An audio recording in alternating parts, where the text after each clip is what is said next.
All right, let's get this lesson underway. So today we are going to be covering, this is week 8, day 2, and we'll be going over VPC peering. Let me just share my other screen. Awesome. Can you guys see this? Is that the right screen? Yep. Yep. Okay, thanks. Cool. So does someone want to start us off by reading this paragraph right here? I'll go for it. VPC peering. VPC peering is a networking connection between two virtual private clouds, either within the same AWS account or across different AWS accounts. It allows you to route traffic using route tables between VPCs using private IP addresses without needing gateways, VPN connections, or network appliances. This is a cost-effective, high-performance, and scalable solution for creating private connections. What are we trying to accomplish? VPC peering is widely used in the industry for connecting different parts of a company's cloud infrastructure. By preparing you for the creation of isolated network environments enabled with security, as well as the different approaches to this, you will be more prepared for real-world use cases. Yes, sir. Thank you, Troy. Yeah, so it's pretty much as simple as that, right? It's just a way to connect a couple of VPCs either in the same region or in different regions without using some kind of a gateway to do so. It's pretty cool. You guys went over gateways, right? Like internet gateways, NAT gateways, all the gateways. Okay, I see a head nod, so that's good. Quick heads up though, the assignment is there are two parts to the assignment. The first one we will go over in this in the demo lecture, whatever you want to call it, lesson. And the second part is a little bit more in depth. So if you're feeling up to the challenge, then absolutely by all means. And I'll help you out with any part of that as needed. So TLOs, be able to establish a connection between multiple VPCs. That's what we're going to cover today.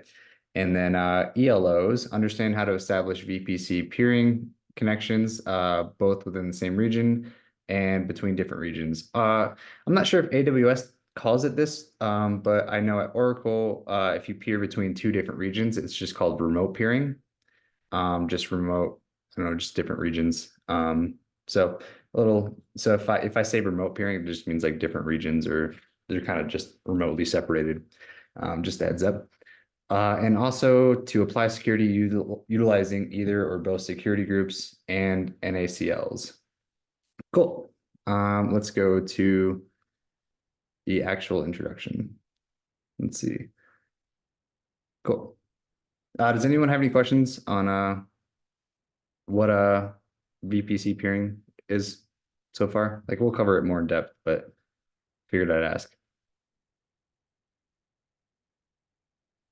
Cool. Great. Amazon Virtual Private Cloud, otherwise known as Amazon VPC, enables you to launch Amazon Web Services resources in a virtual network that you define. The virtual network closely resembles a traditional network that you operate in your own data center, with benefits of using scalable infrastructure of AWS. VPC peering is a network connection that between two Amazon VPCs that enable you to route traffic between them excuse me, privately with a VPC peering. Again, so you don't have to use like any kind of gateways. You could just use the peering connection after you accept it. You can connect two VPCs as if they're a single VPC, and then you can route traffic between them using private IP addresses, or you could do also like public IP addresses as well. Either or is fine. It just kind of depends on what kind of security posture you would like, and like the needs of your application, your infrastructure, or whatever. But it's very configurable. So VPC peering does not allow instances in either VPC to access each other's private IP addresses, but it does allow you to create security group rules that allow access to it. So yeah, that is true. You will have to create security group rules. And so that will allow access to like ping or talk to them. That's pretty standard. VPC peering is useful for scenarios where you want to either connect multiple VPCs together that are owned by the same account, connect VPCs that are owned in different accounts. So that is another cool feature. It doesn't have to be your own AWS account. It could be within someone else's different account. So that's nice. Without having to use like a fast connect or I think AWS actually calls it a direct connect. I think you guys might have went over that yesterday. Or connect on-premises data centers with VPCs using AWS Direct Connect or VPC connection. So you can use it too, but you don't have to. Since we're not actually connecting to like another like on-premise network, we're just connecting or to single VPNs or VPCs. I believe our lessons today, or I'm sorry, the assignments will be just 2 VPCs, but feel free to experiment as much as you want. Obviously, destroy your resources after you're done with them, so we don't incur additional costs. That's just good practice. But yeah, feel free to practice more and more because the more you do it, the better you will get at it. And it's also it's a pretty complicated topic, not just peering in general, but networking as a whole. So the more you do it, the better you get. Does anyone have any questions thus far?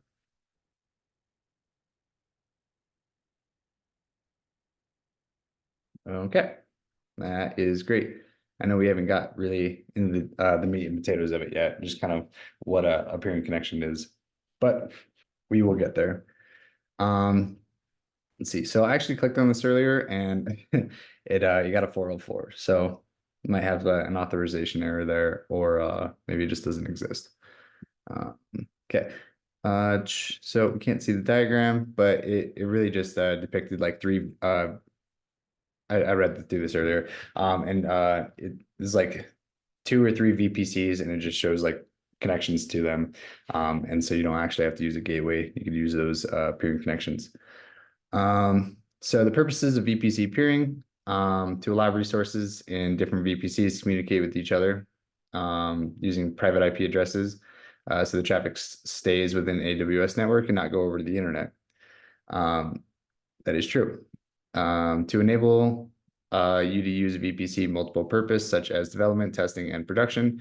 This is great because if, I don't know, say you're actually at a job and you want to deploy an application on an instance or whatever, and you just kind of want to test to see if you can, I don't know, communicate I don't know, say you have a database and an application and you want those to talk to each other, then you can just spin up another VPC and just peer them locally for testing purposes before you go to like production.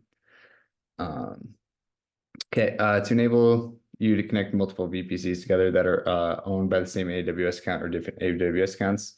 We kind of covered that earlier. You're allowed to use multiple accounts, not just peer between your VPCs in a singular account. So that's good. To enable you to connect VPCs together that are in different regions, also known as remote peering, is like an industry word. To enable you to connect to on-premises data centers to VPCs using AWS Direct Connect or VPT connection. We will not be doing Direct Connect today, but just know it is an option. I think actually, I want to say Preston's actually done this in like a production on-premise network at his full-time job. So that's something pretty cool. I could be wrong, but it's possible. So during the assignment today, you can come back and look at this. This is going to be the route tables, kind of what you're going to do. So this is like the default route that's when you create the route table. And then after we make a connection, the peering connection between the 2 VPCs and accept it, you have to actually accept it because you have a requester and then you have an acceptor. And so, but it's just one connection. So once you can accept it, you're able to put the other CIDR block in the route table. So I'm sorry, the other VPC's CIDR as the destination, and then with the peering connection. Does that make sense, or am I just kind of rambling like a fool? It looks like they have to mirror each other in order to connect properly. That is correct. Yep. Yeah, so you'll be using the same peering connection. But however, in I don't know, VPC or yeah, VPC A, I hate that. I wish it would say like one or two. Um, but yeah, you would use the opposite VPC um for the peering rule. I'll show you it in the demo, so maybe it'll make it a little bit more clear. But if you do get stuck and want to know what your route table is going to look like, you just come back here and that's what it's going to be. Yep. Here's a little diagram. I think this is actually the same picture that was supposed to be this one up here. I could be wrong. But that's pretty much it. So instead of having like a gateway up to the internet or whatever, then you used to use peering connections for different VPCs, and they could be different regions. It doesn't matter. It's all configurable. So that's really cool. This is the same table as explained earlier. It's just routing three VPCs together instead of the two. So same logic as before, except you're just putting more rules in them, right? Just because you have more VPCs. Like the A would have three rules, right? Because you have your default, the one that's created with it, and then you would have two connections. This VPC B would only have two, the default and then the one peering connection. Same as C. So there is limits and quotas for VPC peering connections. You can only have 50 per VPC. That's actually quite a lot. I can't imagine you ever really needing that much or going over it. Might as well just build out some other stuff for that. There's actually a thing in AWS for that, as well as other cloud providers that go above and beyond like peering connections. But anyways, we'll get into that. We might actually not get into that. I'm not sure. Yeah, transit gateways. That's what we're going over. But anyways, we're not going to be touching that today. But anyways, and then there's also peering requests. There's 25. Um, and then it does. So these requests do expire. As I said before, you have a requester and an acceptor. And so if you do not accept it, what is it? A week time, then they will just kind of go away. So that is something that some people may forget is to instead of actually, so you create the peering connection, but if you don't accept it, it doesn't do anything, right? You have to approve it. We'll show you that in the demo here in a little bit. Uh, Peering best practices. When implementing VPC peering in your AWS environment, it is important to follow best practices to ensure that your network is secure, reliable, scalable, and here are some best practices in mind. Plan your VPC architecture carefully. So you don't want to have like overlapping CIDR blocks. That's just not, it's just, you're going to fail. It's, it's not going to be a good time. Let's see, what's it, yep, CIDR blocks, subnets, route tables, and security groups. You kind of want to figure out what route rules you're going to want, and security groups, like how you're in, like what kind of access you're going to allow in outbound for your security groups. You should also consider how many VPCs you need and how they will be connected to each other. Keep in mind that there are limits and quotas, but it'd be pretty hard to go over that with 50, what was it, like 50? Yeah, 50 connections you're allowed for peering. Minimize the number of VPC peering connections. While VPC peering connections can be useful connecting VPCs together, it's important to minimize the number of peering connections in your environment. This is because VPC peering connections are non-transitive, which means they cannot that you cannot route traffic through VPC peering connection to each other to another VPC that is not directly peered. Does that make sense? If you don't have a connection, That's then like going back to the example above with the A, B, and C. So yeah, C cannot go through A to talk to B, right? that is correct. Yep. Uh, Protections. Use VPC peering for low latency applications. Yes, so VPC peering is pretty fast. It's just a fast service. Well, it's not really a service. It's really just an infrastructure part that you're able to utilize. But anyways, it is pretty reliable.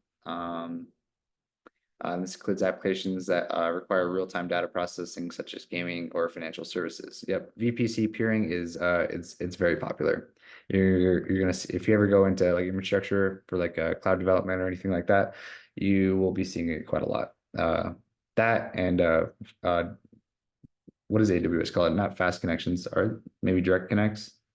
Whatever it is for on-premise connections, either fast connects or direct connects.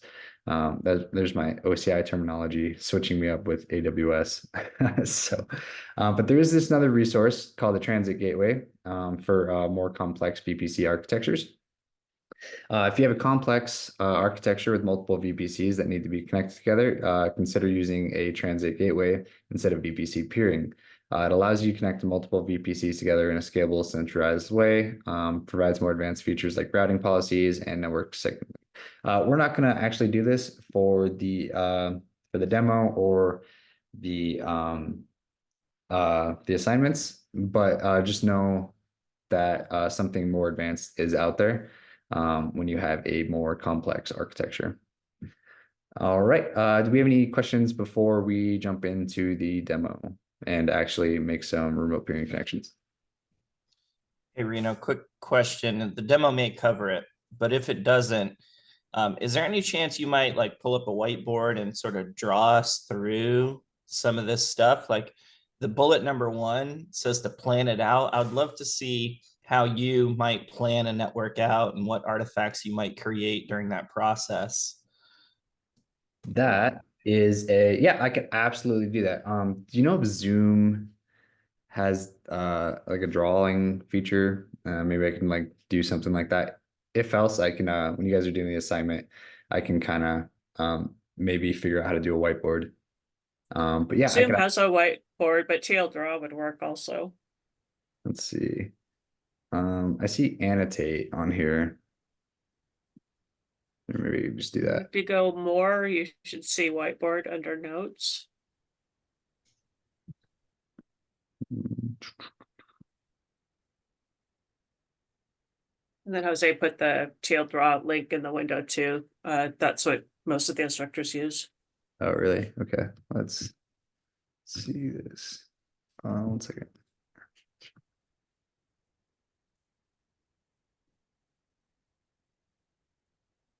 Nice. This is pretty cool. Can I draw on this?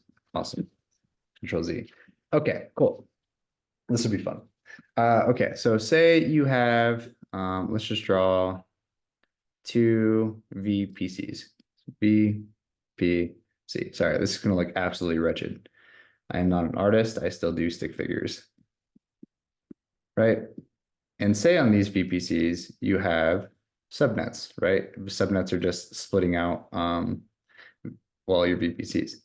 Actually, can I do those bigger? Because I want to put an instance on each one. So let's do this. That's a subnet. That's a subnet. Okay. And then on each one, you're going to have an instance. Instance. Instance. And then we'll call this subnet. Subnet. Okay. Everyone tracking so far? Okay. For demonstration purposes, let's just say we're in I don't know. I don't even know if AWS has this, but OCI does. But so this is Ashburn region. We're in the same region in the same AWS account, and we have 2 VPCs, and we want them to talk to each other. Okay. So in order to do that, we need to create a peering connection between VPC 1 and VPC 2, right? Because we want these 2 instances to be able to communicate with each other. And then so to have this remote connection, or I'm sorry, peering connection, after this is established and connected, it's real simple. It's literally just like hook up VPC 1 to VPC 2 and then accept it. And then you have a connection, and that's good. But so after you do that, you need to update the route rules. So on this route rule, I don't know, we'll just do something ugly like this. Excuse me. We need to add, we need to enable the VPC2 to the peering connection. Okay, and then you're gonna have like your default, whatever is your default. And you're gonna do the same thing on the VPC 2 route rule.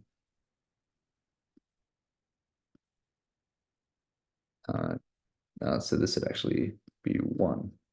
That's going to be, you know what? I'm just going to 1. Everyone tracking so far? You have the remote, or I'm sorry, you have the peering connection, and then you update your route rules immediately after to enable that traffic. Okay.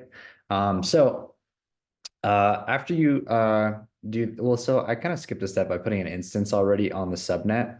However, so after you create the instance, you're going to update the security group or create a security group that it's going to enable that traffic to go over that. Right, you're going to want to SSH into it, so you're going to need port 22 open. Have you guys gone over like all the different ports and like traffic, like ICP, ICMP, HTTP, all that stuff? No? Wow. Okay.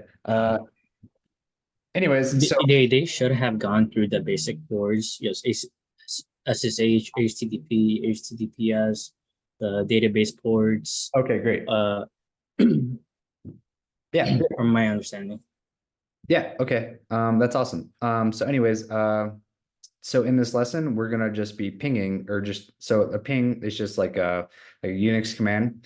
And it's just gonna send a request over, and it's just gonna give you like the latency or like the time it takes to travel there and back, I believe.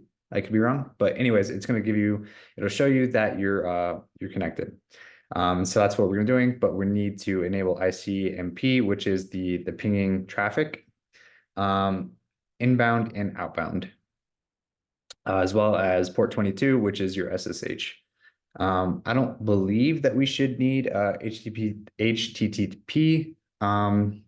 access, since we're not using the open internet.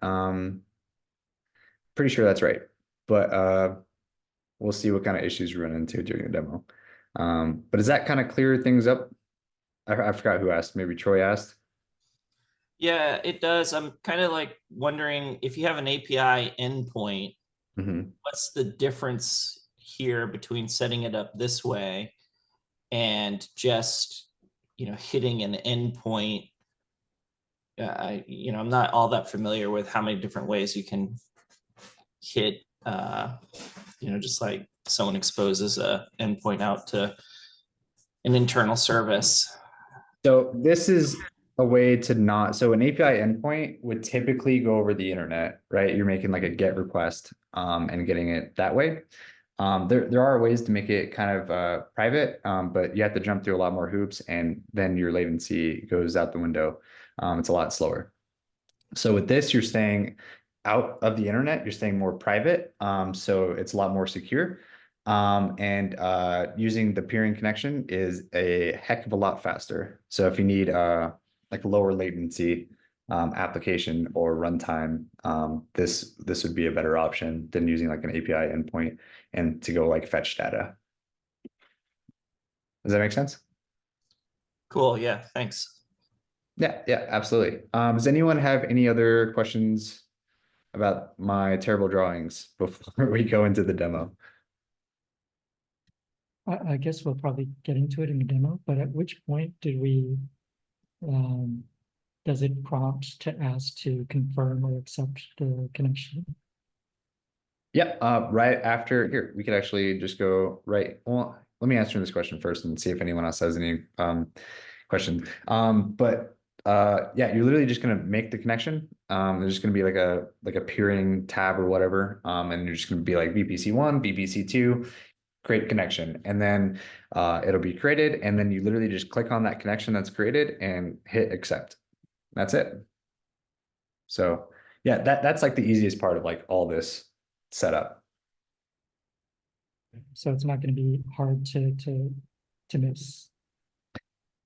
Creating the connection is not going to be hard. I think the hardest part is actually is the route rules and the group security groups, like allowing and denying all the accesses, in which way your security posture leans, and then actually being able to like ping each instance in the different VPCs are going to be the difficult part. But creating the peering connection itself is relatively easy. It's pretty straightforward. Any other questions? I'm sure there's going to be a lot as soon as we get into it.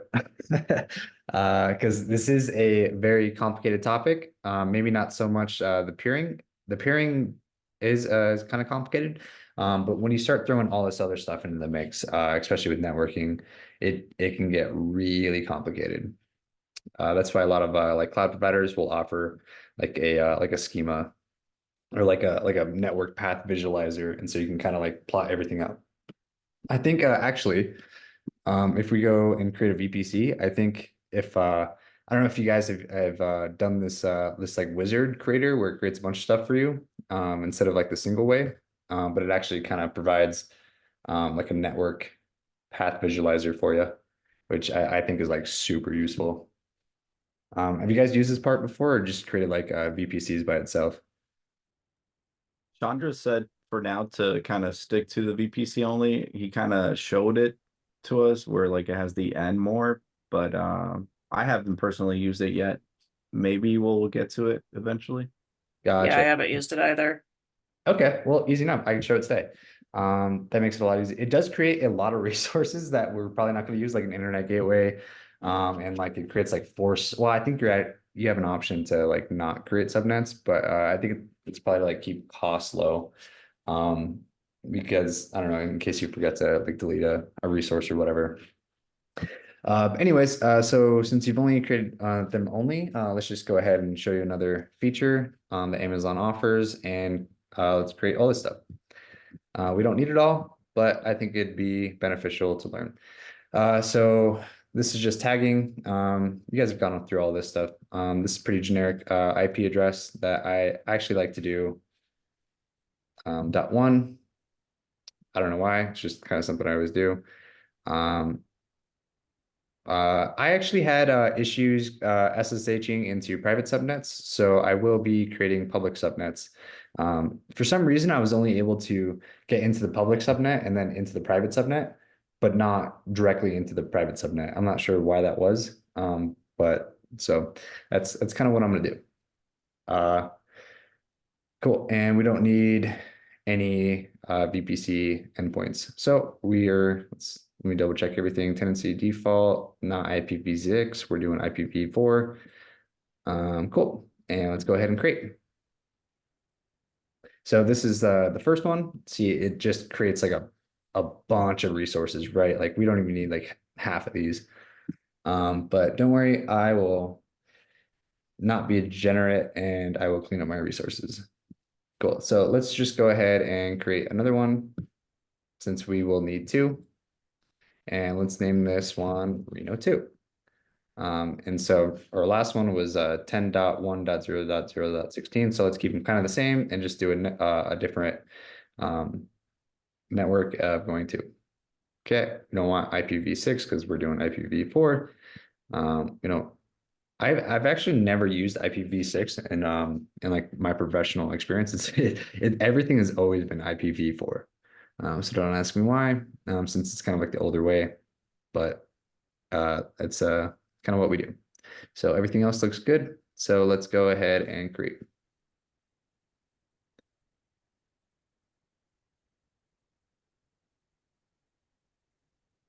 Perfect. So now we get to come down here. So we have our two VPCs, right? They're in the same region. I'm in Ohio. I think you guys, I don't know. I think someone said to me that you guys only have access to like Virginia or something like that. I don't know if that's true or not, but anyways, I'm going to do it in Ohio. Let's create the remote peering connection. Oh, what's going on there? VPC ID does not exist. That's okay. I want to create a new one. I don't want to look at old ones. Anyways, so you go down in peering connections, create peering connection. And let's just call this, I usually want to do like what VPCs you're connecting to what.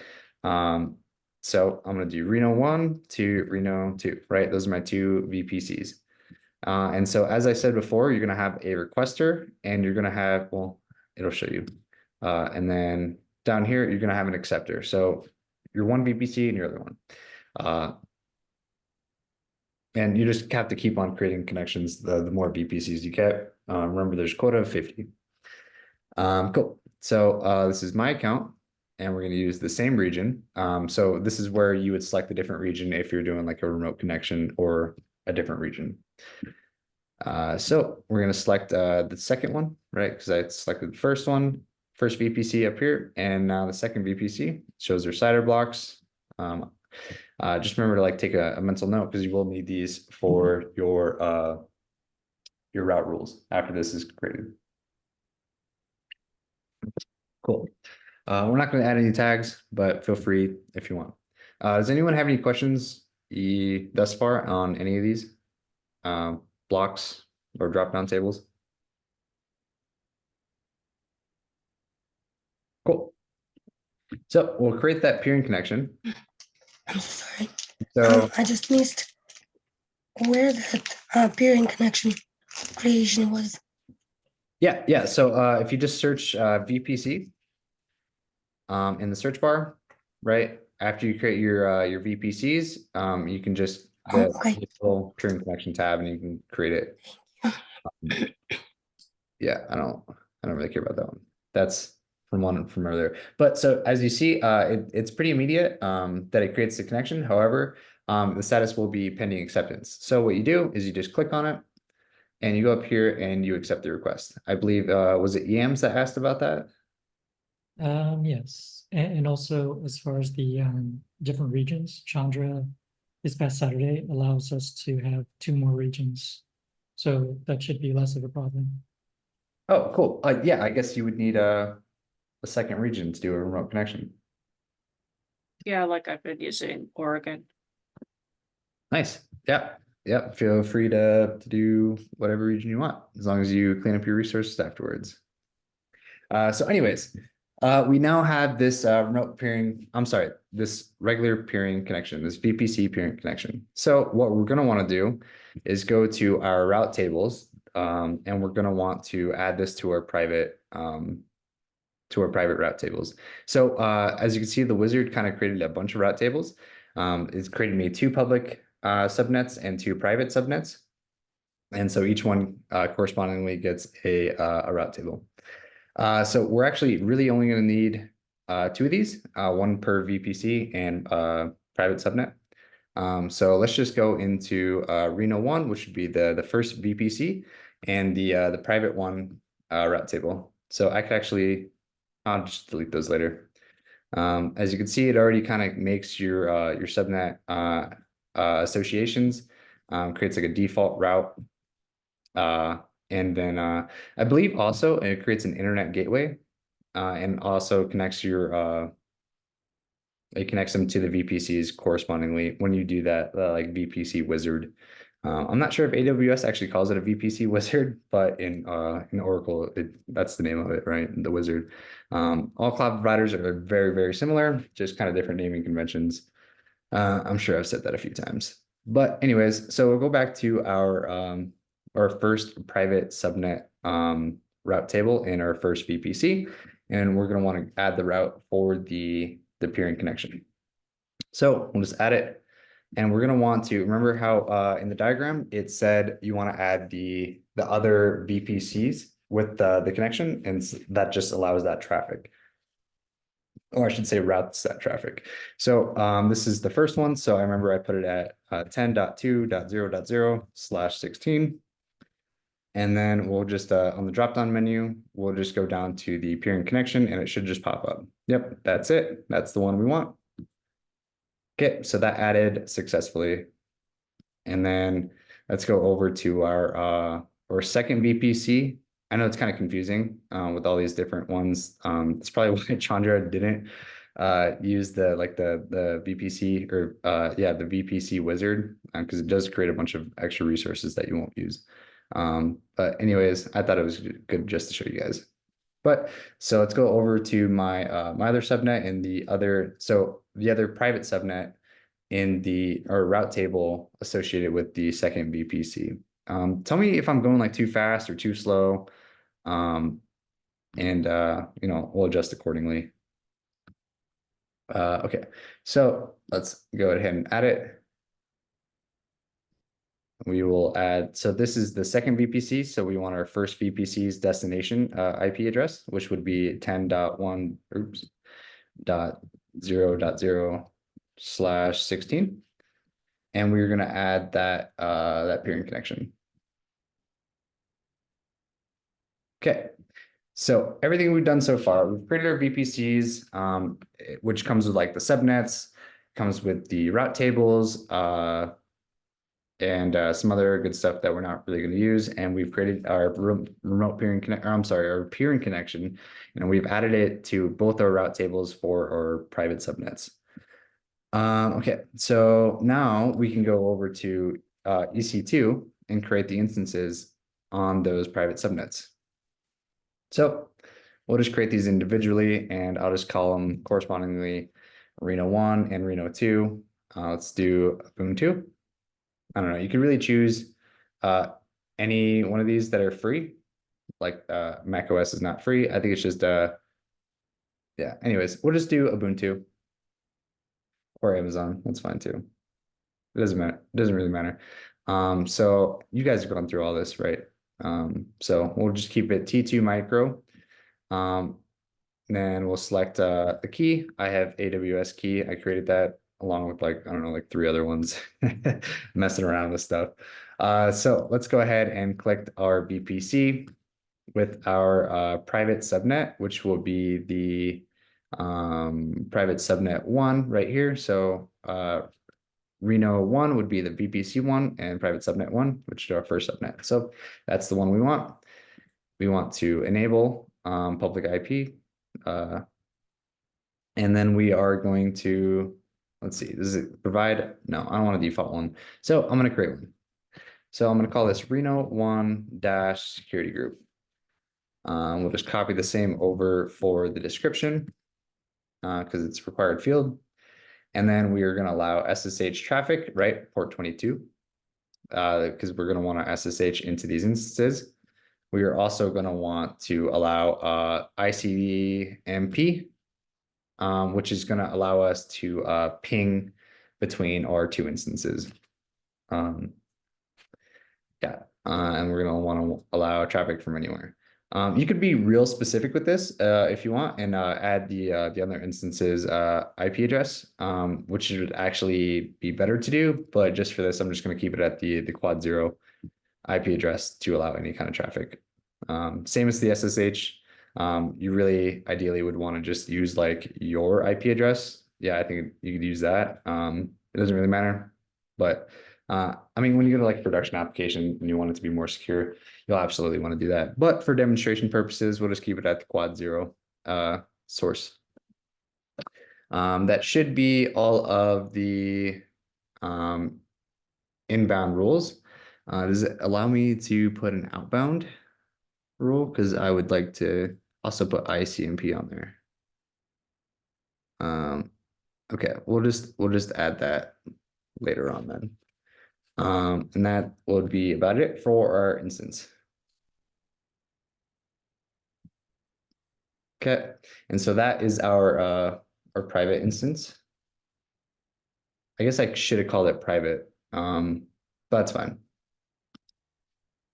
We'll create another one, Reno 2-private, and we'll do the exact same thing for this. We'll keep it with the same key pair. It doesn't really matter as long as you have the key pair generated and downloaded. So we'll go over here and click the second VPC, and we'll want it to be on the private 1 right here. So second VPC, private 1 subnet.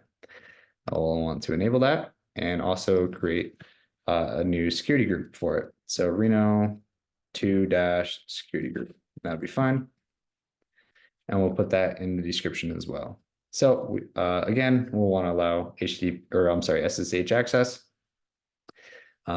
Yep. So yeah, you can do yours, but we're just going to do quad 0. ICMP, and we're just going to allow it to go anywhere. Yep, just for now, which is fine. So the lesson actually doesn't say to go over and do public subnets. but I still had issues SSHing into the private subnets by themselves. So we're just going to go ahead and just create two more public subnets. I don't know, maybe Edwin, you would know why I can't SSH into a private subnet and I have to go through the public. But I just haven't had enough time to debug that. So we're just going to do it the way I know how. We're just going to do the same process, AWS key.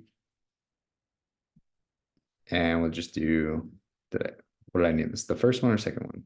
First VPC, and we're just going to do a public subnet. We'll just do public one, that's private, public one, right there.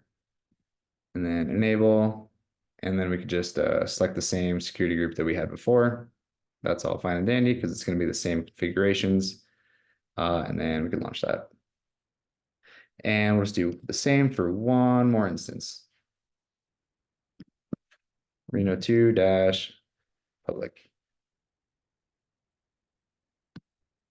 Let me just run through this since I've kind of gone over this like 4 times now. So subnet public 1, that's fine. Enable that, select that, and do the same security group. Cool. All right, so now we have our instances, right? But now we need to go back to search in VPC and go back to the security groups. And then we need to allow outbound traffic for our ICMP. Right. Let's find this one. Outbound rules. And let's allow ICMP traffic. And let's just go anywhere. Okay, and we're going to want to do it the same for the other security group.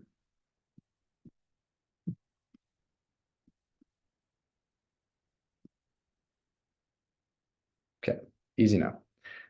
Do we have any questions thus far about anything?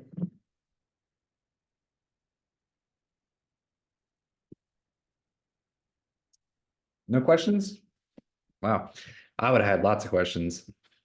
I probably will once I dig into it, but I'm so far comprehending. Yeah, absolutely. Cool. So I think that's just about everything. I don't think I'm forgetting anything, but knowing me, I probably am. But anyways, so we'll try to SSH into our public subnets. Can you guys see my terminal that I just pulled up? Yes. Okay, cool. All right, so let's go into our second pubnet. You guys have done this already, right? You just chmod to allow access to your key. So I actually need to be in the directory where my key is.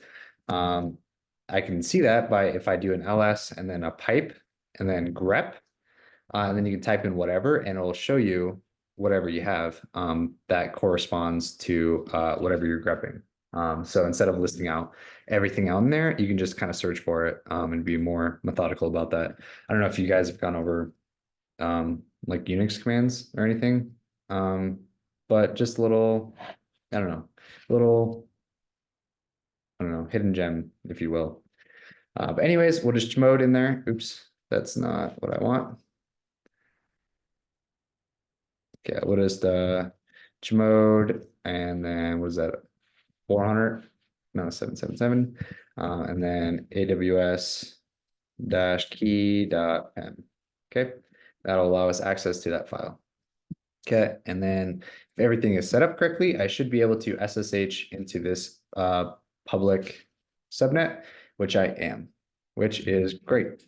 We have no problems thus far. Okay, so now what we're going to want to do is SSH into our private subnet. Because for some reason, you should be able to SSH into it, but for some reason, I just was not able to. So we'll see. Do an ls. So you actually need to put that file in here. So let me just go in on a separate screen. 1 second. I need to just put that file in there to give me access to it. So let me just go ahead and copy all that.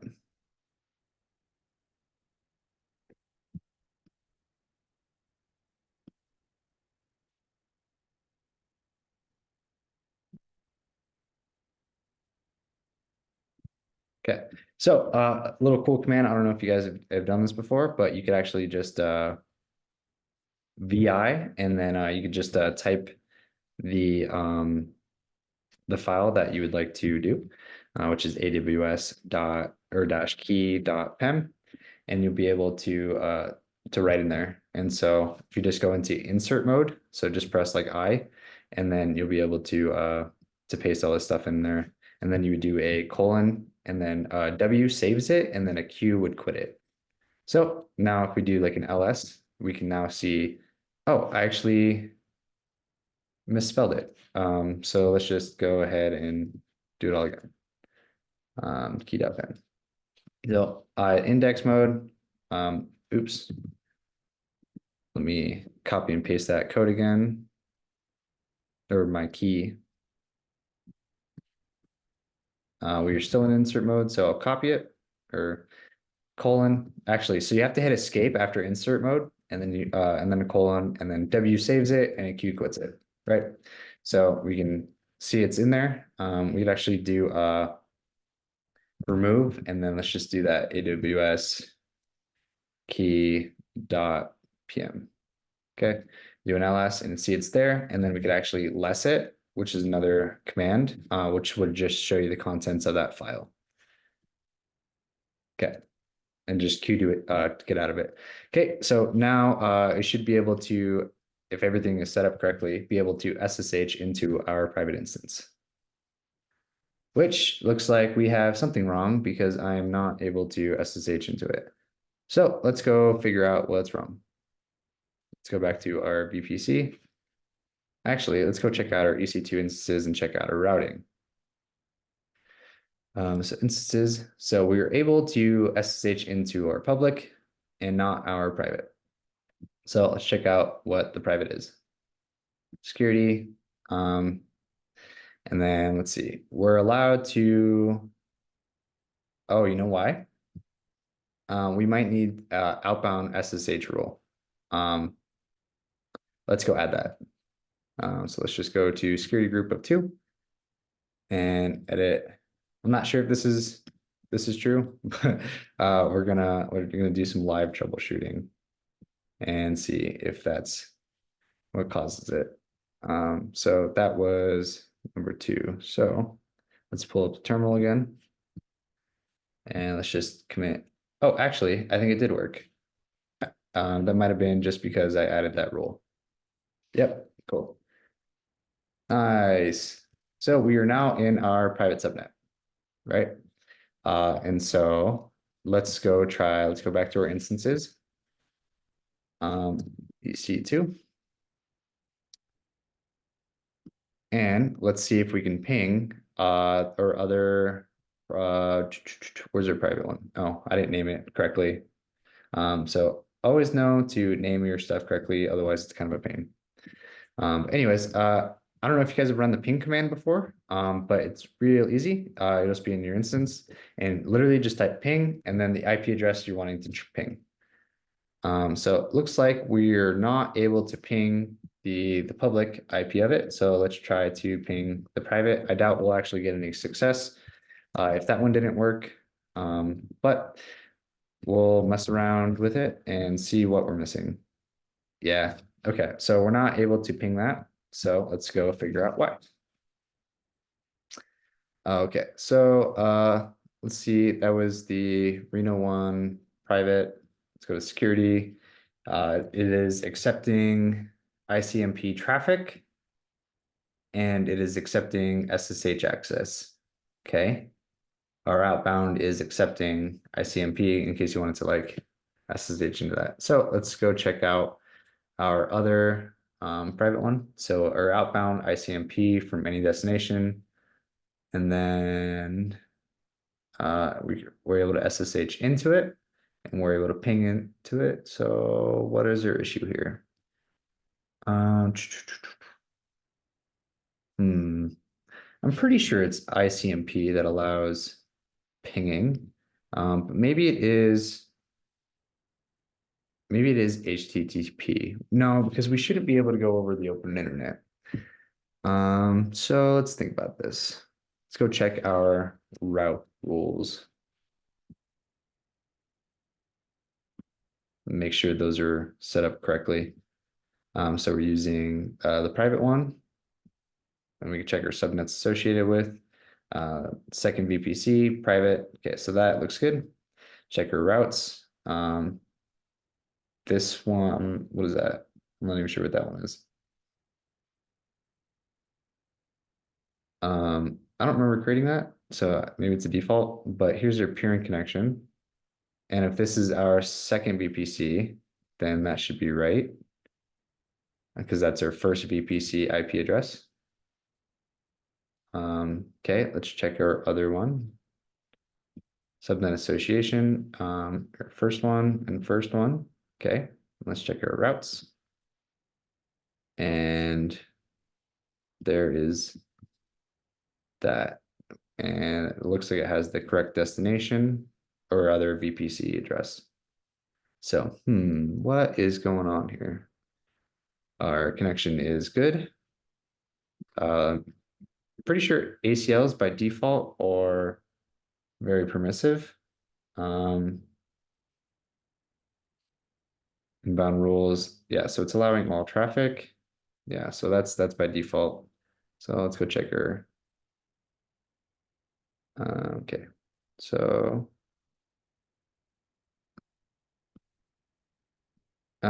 just for testing, let's just go ahead and add all traffic on any port, and then to see if this is a security group issue.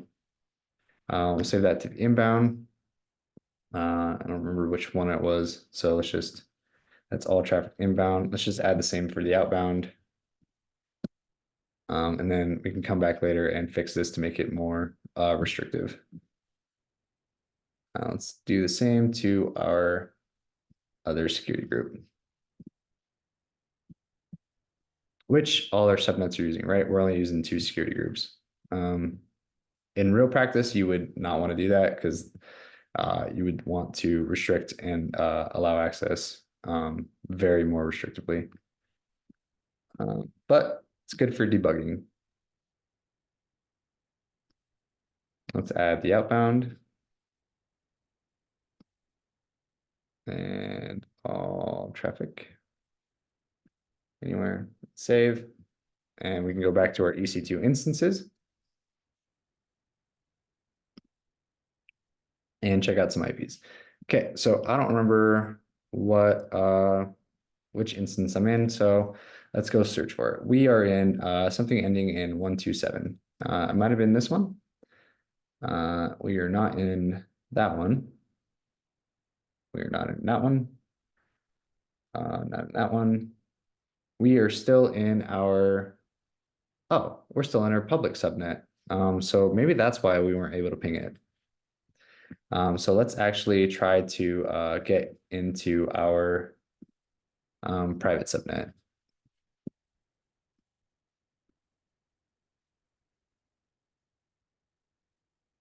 Let's see. Oh, I don't think you modded it after you remade it. I'm sorry, what's that? I don't think you did the chmod after you renamed or remade the Oh, did it? PIM. Oh, you know what? You're absolutely probably right.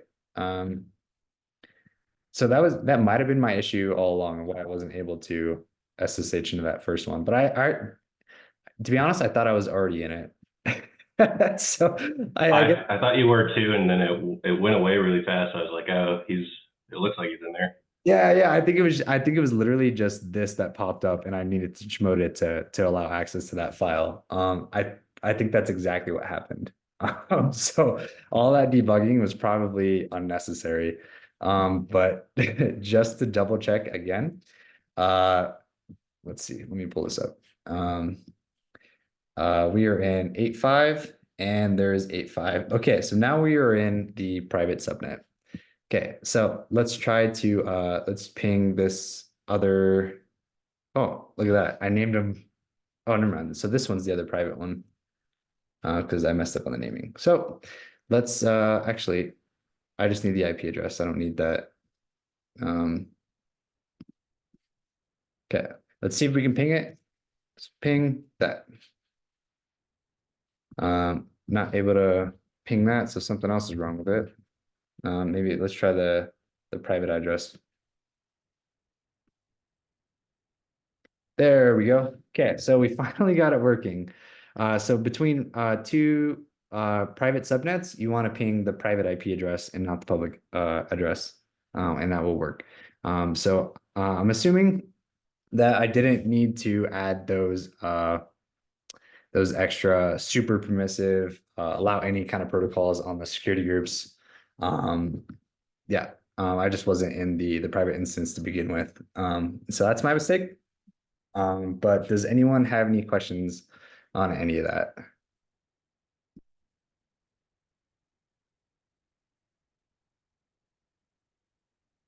So yeah, so the ping, I don't know if you guys have used that before, but it just sends like a bunch of packets over, and it'll kind of tell you like the time to, so TTL stands for time to load. So it just tells you that, and then how long it took to process that traffic. Or not process the traffic, but to send the traffic and send it back. And that's pretty much it for that. Granted, you can be a lot more restrictive or permissive with the security groups, and yeah, just the security groups. Not, you don't have to do anything extra with the route tables. Well, you do have to add the other VPC's IP, as well as that peering connection to the route table. But that should be it for the route tables. It's just the security list that you will have to allow SSH access, and ICMP, which is the pinging access to both inbound and outbound. And yep, and then for some reason I wasn't able to SSH into the private instance before we started this. So if you just create a public subnet, SSH into that, and then SSH from there, well, so you have to add your key to that instance, your key pair. And then SSH into that private instance, and then you should be able to ping to the other private instance that you created. I know it's kind of like a mouthful, but do you guys understand me, or am I speaking Latin here? For that SSHing, you needed to put an additional outbound rule on which security group? I just do both of them for well, so on whatever one you're trying to ping back to. So I just did it on both of them in case I wanted to SSH into either one. I didn't really care which one I was in, but I just didn't want to have a mix up and be like, oh, I only added the outbound rule to this one, so I can't really do that. But I just put them on both of them, make life easy. So I don't know, less complicated. Reno, like the outbound, like if we were connecting from the public to the private, the outbound on the private was for the ping to actually come back, or I'm sorry. Well- Okay. Can you say that one more time, please? so having it on both, like if you were pinging from, or like what's the reason for having it on both? Like Okay. Yeah, absolutely. So when you ping, so say you're in one instance, right? And you ping, so you need the outbound to ping that way, and then you need the inbound to ping into the other instance, and then outbound to come all the way back. And then so Got it. that's why you need the inbound and the outbound, because it goes in and out both ways. Gotcha. Yep, that makes sense. Yep. Versus like the SSH, you only need to go in. So you only need SSH in for your public, and then you would need to go outbound SSH to get into your private. Does that make sense? So you also need SSH in and out. Yeah, that makes a lot of sense. Yep. Any other questions? I know there's going to be other questions coming along when you guys start doing this, because it can get very complicated. Yep. So that was only the first part of the assignment. If we go back to the assignments, the second part is actually you're going to be like pair programming, and one of you you're going to be doing a remote peering connection. So one of you is going to be in Ohio, the other one's going to be in Virginia or something like that. Whatever regions you have access to, which yep. And then I think one of you will be adding an instance.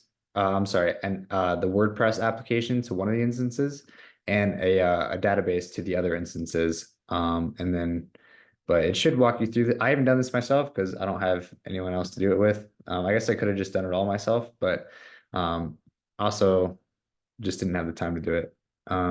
So, but I'm happy to help you in any which way possible. All right. Any last questions before I stop the recording and let you guys start the assignment?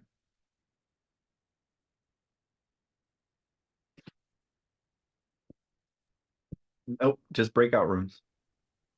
Breakout rooms. Got it. All right, cool. Let me stop the recording.